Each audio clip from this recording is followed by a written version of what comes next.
Thanks for coming out on such a beautiful day. My goal today is to just to make sure people understand the basic science, the basic physics that makes scientists so concerned about climate change. And my area of research is really in air quality and particles.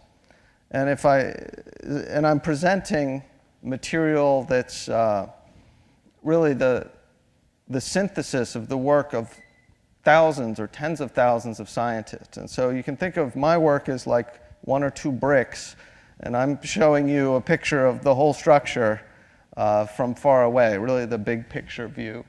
I'm drawing heavily on the recent fifth assessment report of the IPCC, the Intergovernmental Panel on Climate Change. A brief word about one thing I do with respect to the bricks and the big building. I assist NOAA with continuous measurements, at the highest levels of accuracy possible of carbon dioxide in the atmosphere. And this is a measurement station that's only 7 miles away from here. And there's only 6 of these in the United States. And gas is pumped down from the top of a television tower. So almost 1,000 feet up, the gas is brought down through tubes. These tubes come into the instrumentation. Carbon dioxide and carbon monoxide are measured continuously. And these are all the standard gases that we need to make sure that the measurements are accurate. And then every day at 2 o'clock, a glass bottle in a black suitcase is filled with gas. Every 2 weeks, the suitcase is sent with 14 full bottles to Boulder, Colorado, and 70 species are measured there. So this machine measures 2 species all the time, and then we get 70 species every day. And NOAA, this organization, has thousands of these suitcases that are going all over the world and capturing gas, and we're very proud to be part of this system. So, I'm going to talk about forcing and watts and square meters. So I need people to understand what 340 watts are. And I can get you to do that by think of a 150-watt light bulb, and then think of another one, and then add a little 40-watt light bulb on top of that. Now I need you to think of a square meter. Okay, so this is 1 meter on each side. Now I need you to put them together.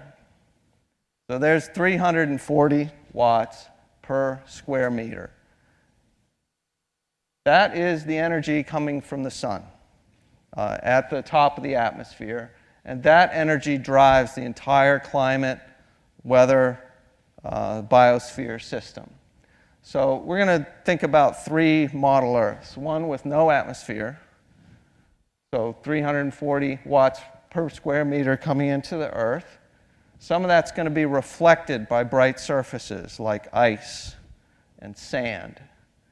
But what's not reflected gets absorbed at the surface, just like on a lazy, sunny day you lay on the couch and the sun comes in on you, you get warm. And then if you walk outside and there's no clouds, you're going to radiate some of that heat back. And that's what the Earth would do if it had no atmosphere. And if the Earth had no atmosphere, it's basic physics to calculate we would have an average surface temperature of 0 degrees Fahrenheit. Now we're going to switch to an Earth with an atmosphere. So that atmosphere now gives us clouds that can reflect more sunlight out to space. We still have bright surfaces reflecting light.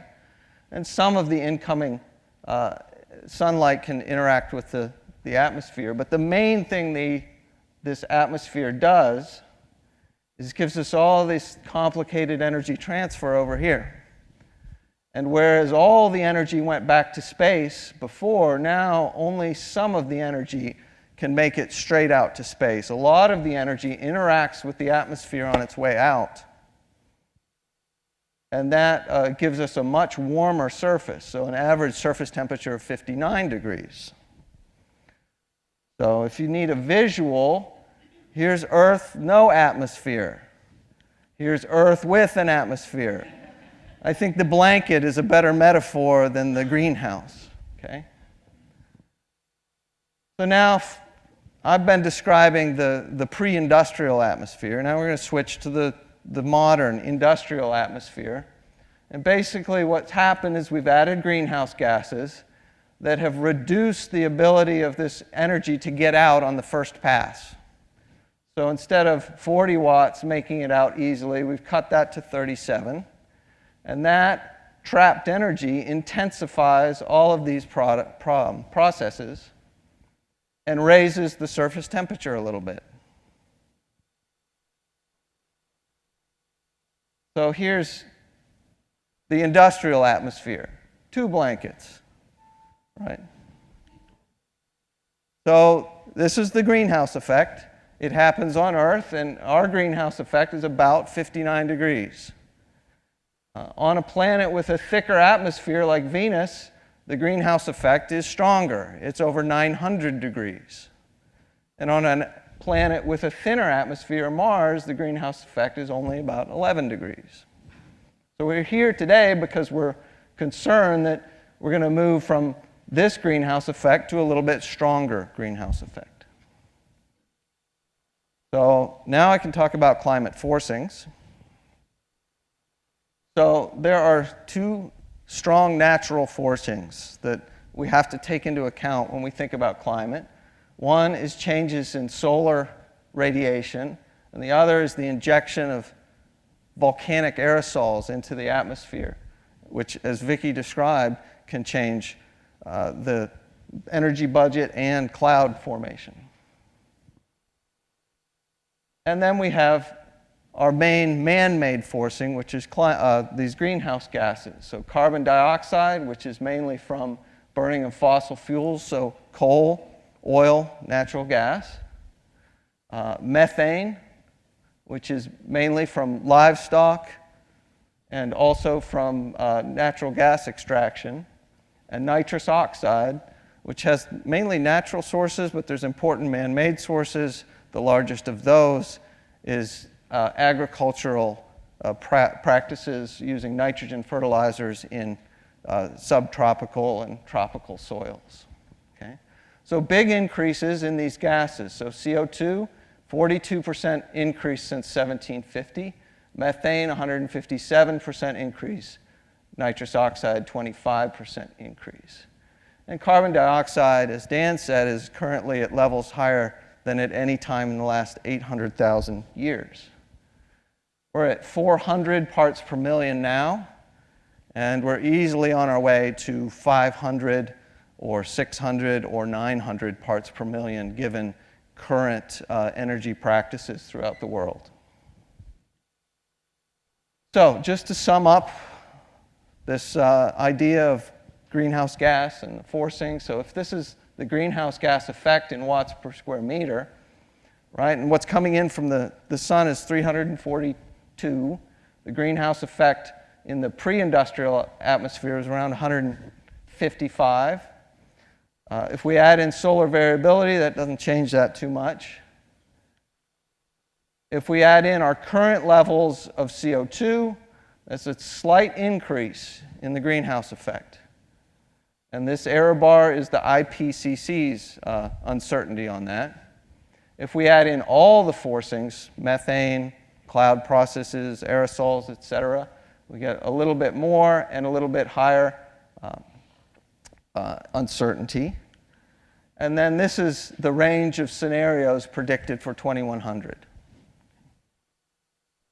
So it looks like, oh, it's just 3 or 4 watts on top of 155. It's just 1%. It's not a big deal.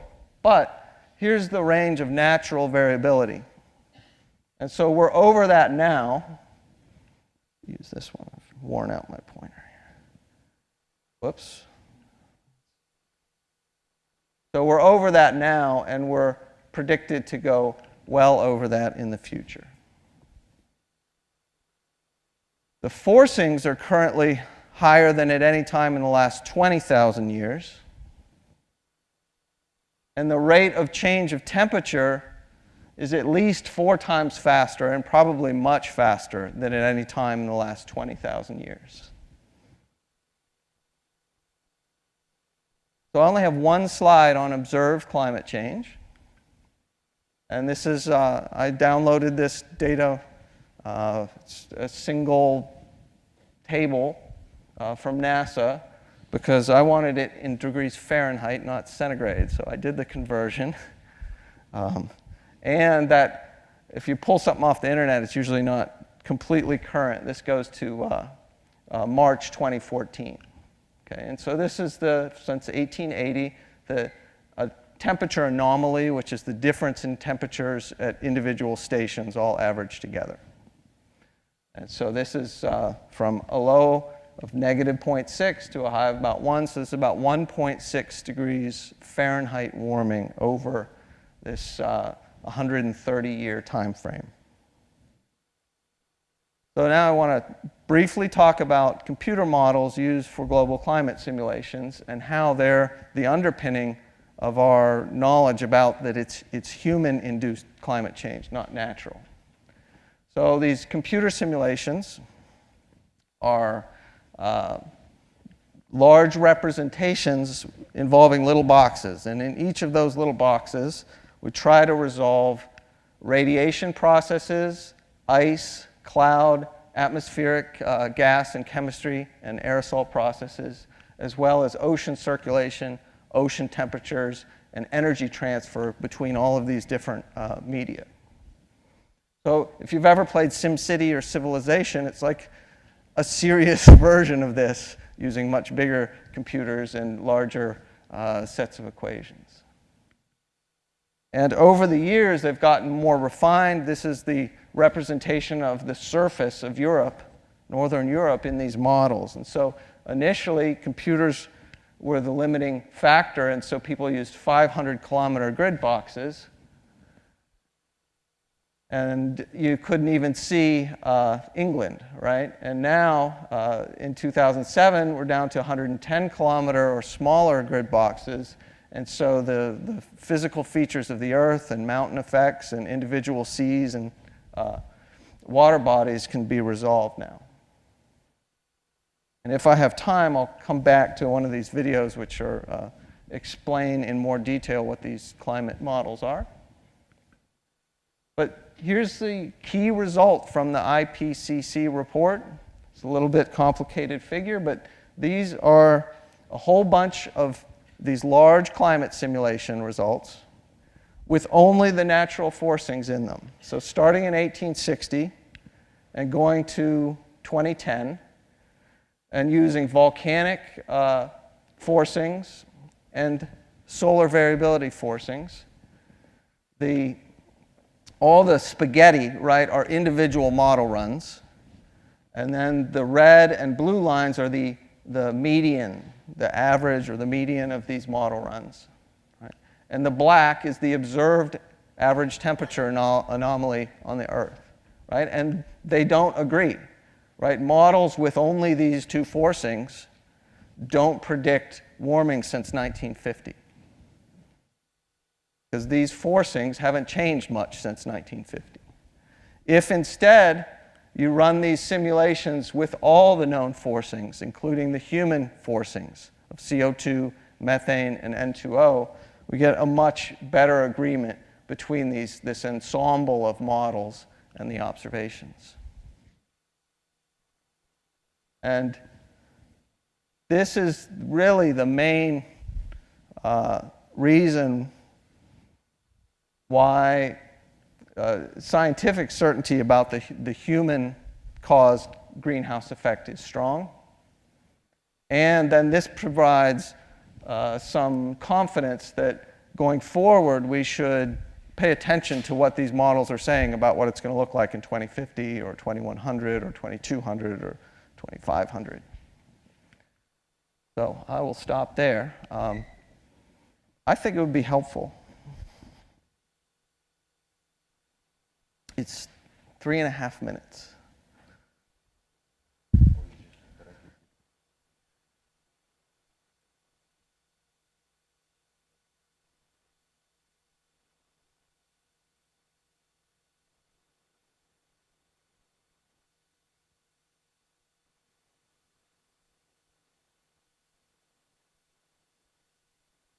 All right, there's no sound to it, so I get to do the soundtrack.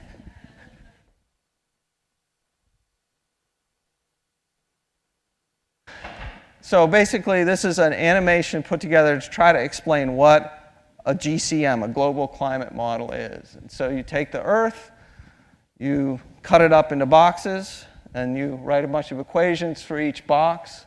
You have to have multiple layers going up into the atmosphere.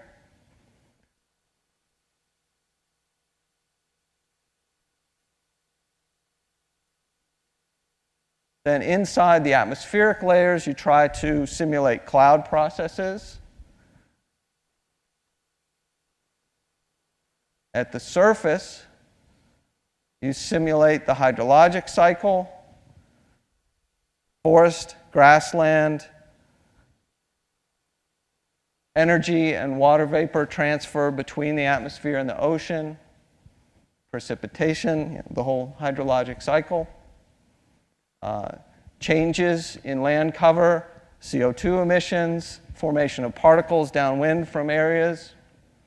And then you also go down and simulate ocean processes, ocean mixings, thermal movement within the ocean, biological processes within the ocean, mixing of warm and cold water at the surface, nutrient transfer.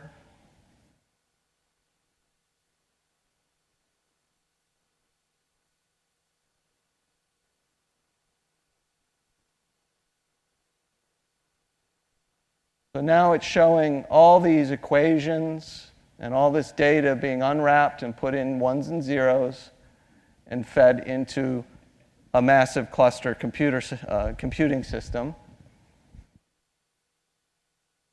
And you let that chew on it, and you get the processed output.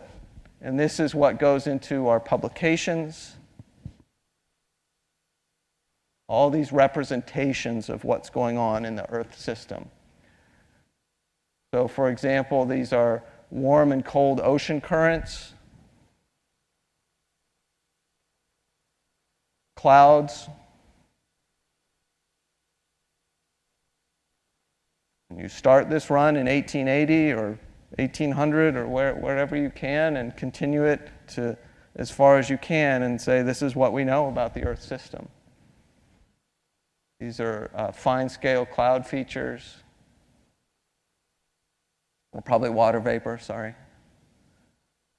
And then you can do paired runs with different levels of carbon dioxide. So that on the left would be the clean atmosphere, and on the right would be the temperature response of the polluted atmosphere.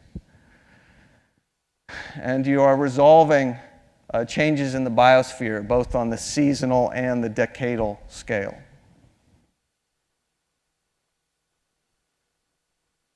I think that's a really nice way to sum up what is in these complex models. So thank you very much.